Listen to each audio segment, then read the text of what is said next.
So for a long time, if you've watched my channel, you know I've done reviews on power stations. Well, today I'm going to give you a way to build your own power station, and I'm going to show you how this was put together when we come back.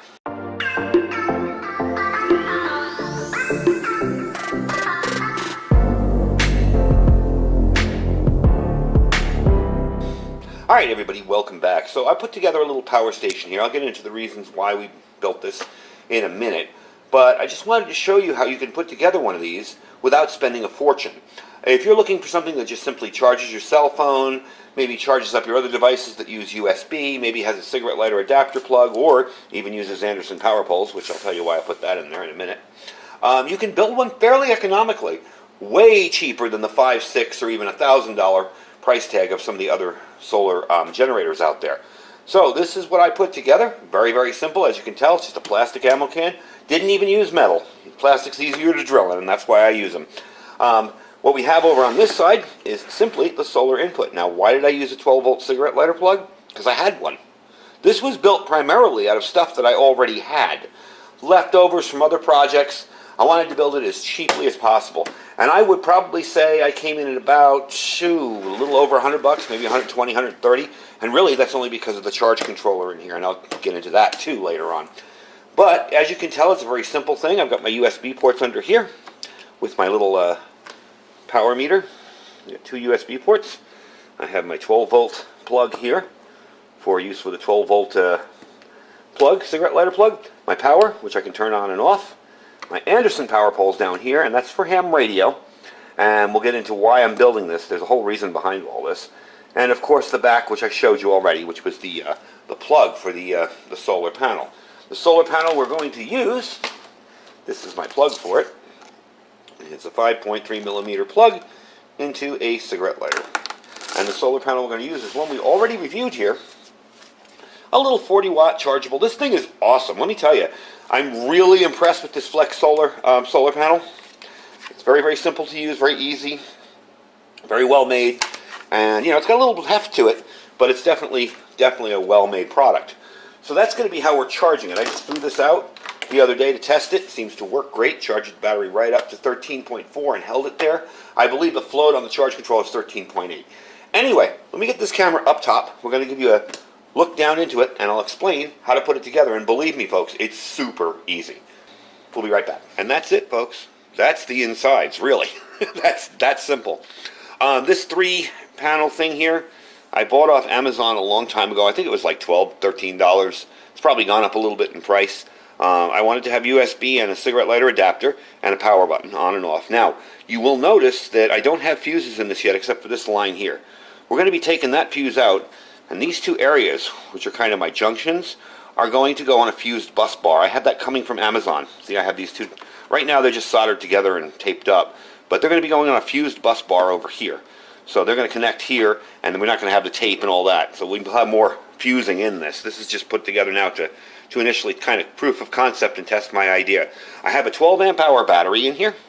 You'll notice there's two lines coming off here, one from the charge control and one out to power everything else, and that's where those adapters will come in there. That's where the fuses and the bus bars will come into play. All in all, basically, you're just going to connect this piece to that to that, and the Anderson power poles to that, and that's it. 3 wires soldered together. The charge controller, okay? This is an interesting little thing. I'm going to get into this a little bit because it's kind of different than what people are used to. This is made by a company called Genasun. They are an American company. It's an American-made product, and it's a 4-amp, 12-volt MPPT charge controller. It is for lead-acid batteries. However, they do have a multi-stage charge profile for AGM gel sealed and flooded batteries as well. Got a 5-year warranty. It's certified FCC, ROHS, all that. And it has very, very tiny consumption. It will flash once in a while, like once every few minutes on standby, unless I have a power source coming in or unless it's fully charged. So we're about 12.8 volts here. It's just going to flash every once in a while, and you probably won't see it because of the bright lights coming at you here.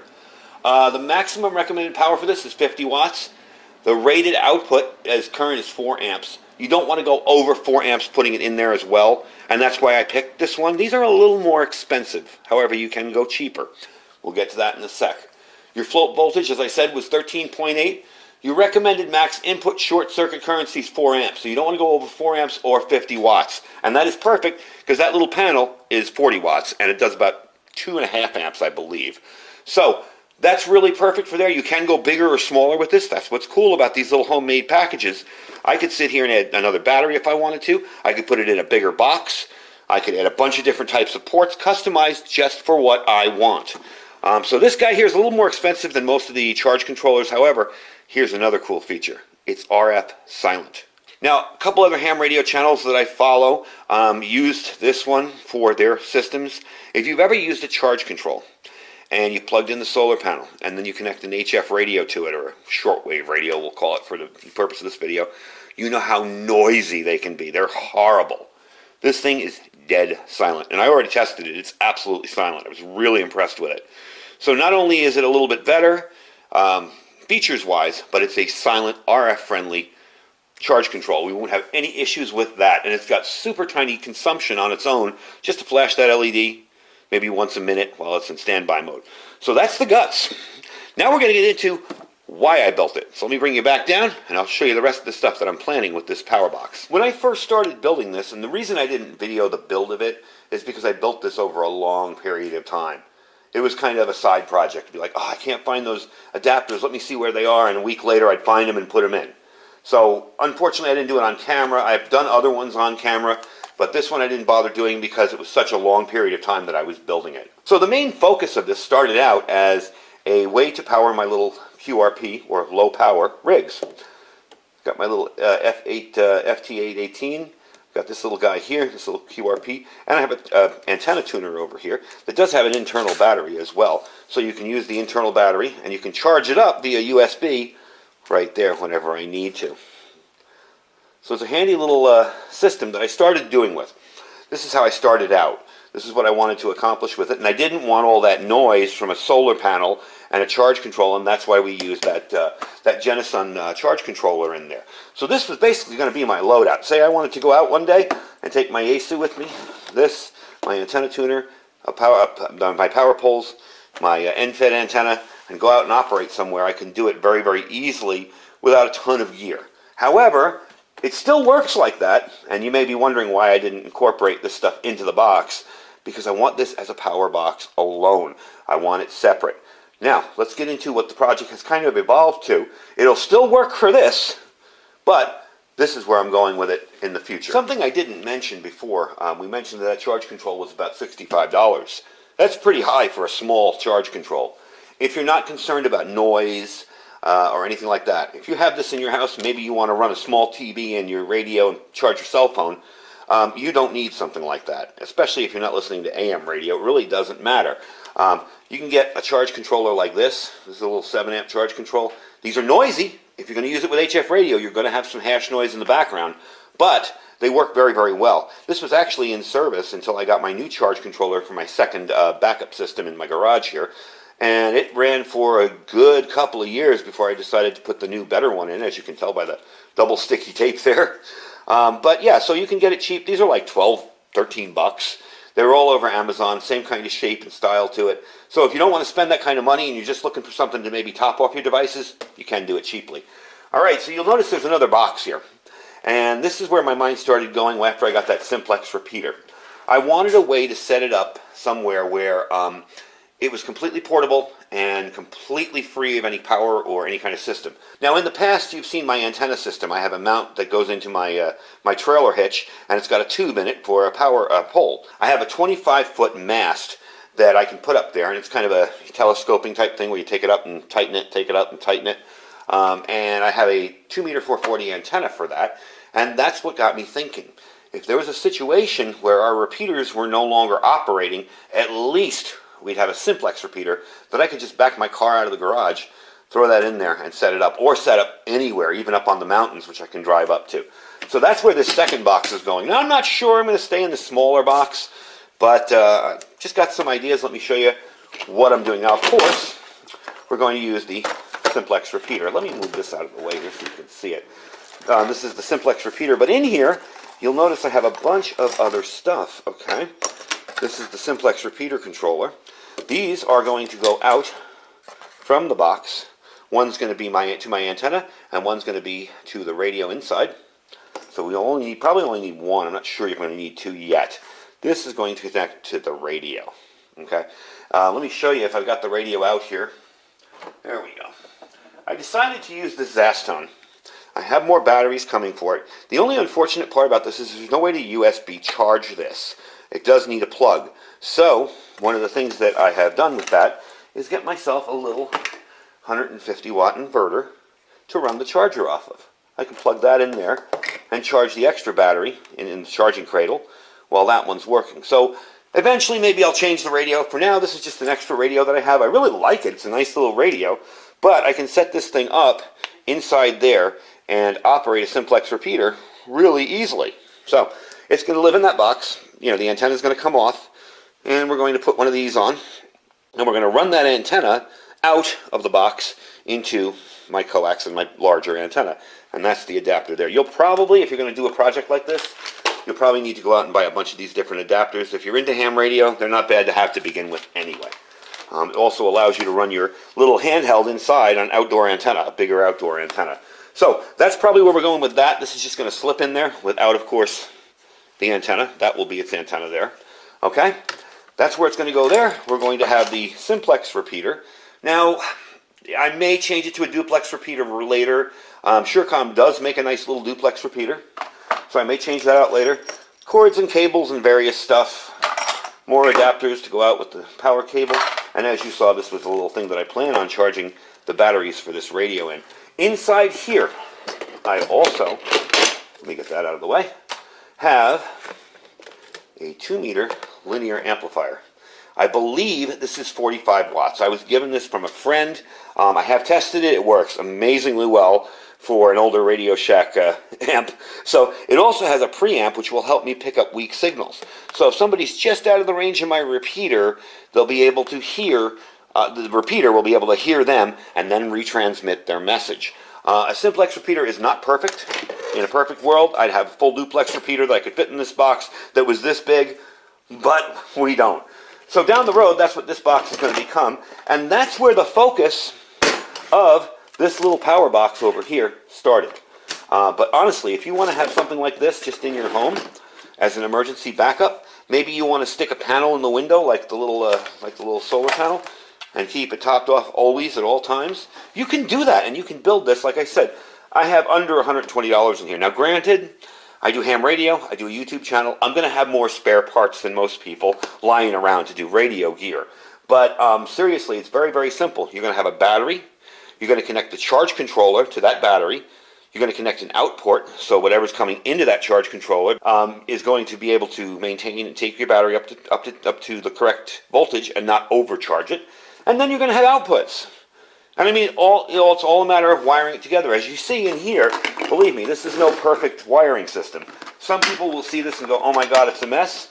Some people who are a little less experienced will see it and go, wow, that's so neat. How did you do that? It's still got a way to go, but it's functional and it works right now.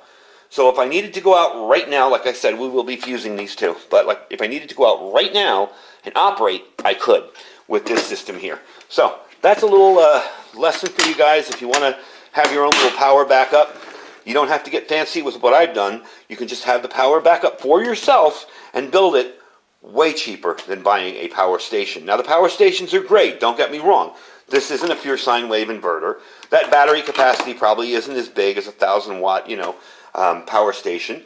But for my uses, for what I'm going to be doing with it, both the portable repeater and the little QRP stuff, it actually works pretty darn well, and I'm pretty pleased with it. So what I'm going to do next is just show you it charging up real quick. We're going to put the plug outside, and then we'll wrap up the video. So what you have right here is as simple as it needs to be. Now that is a rather large 40-watt panel. Maybe if you live in apartments and you want to stick that in your window, you'd choose one that's a little bit smaller and maybe taller and wider, or maybe even more of a panel and bigger charge control. I don't know if you can see it. I'm going to zoom into the box next. Let me move over there and we'll show you what the control is. I don't know if you can see it, but you see the little LED flickering. It's letting me know that it's almost fully charged. The faster that flickers, the closer it is to the maintenance of 13.8. When it hits 13.8 for enough, it'll sit there and it'll just be a steady green. So that's it in action. As you can tell here, let me show you real quick. Panel isn't even fully in the whole sun there. And there is your little power box working away there. So you see how easily you can do this yourself. So let's get this back up on the counter there, and we'll finish up the video. So all in all, the point of this video today was to show you how easily you can build your own little power backup station. It doesn't have to be in an ammo can. If you're good with wood, you can build yourself a wood box. If you want to just lay the components out on the counter and there's no kids or pets around to destroy it, you can do that too. This just gives it a little more mobile thing. And for me, it's going to be mostly communications based. And that's why I have these out here. I had somebody ask me when I showed them this why I didn't just incorporate everything. This radio, the repeater, a charger for this, and everything into one thing, because I like it modular. My other system that I have is kind of similar to this. And the nice part is I can plug an HF radio into it. I can plug a power box into it. I can plug, not a power box, solar panel. I can plug my other 2-meter 440 radios in it. I can even use it to power the radios in my car if my battery's dead. So that's why I like a power box, a radio box, an HF box, all separate, because I can choose what I want to do with it. Anyway, folks, I hope you guys enjoyed the video. If you have any questions on this box, feel free to leave them in the comments. I'll answer as best I can. You know, sometimes I don't see everybody. And also, lately, I'm noticing I get an email saying so-and-so's commented on your video, and I see their comment. I go to my site, and it's not there. And it's not even posted. And it's not like it's in even the spam comments either, or the the comments they hold. So if I don't reply to your question, that's probably why. Just ask it again. But that is the box. That's how easy it is to do it. I hope you guys enjoyed the video.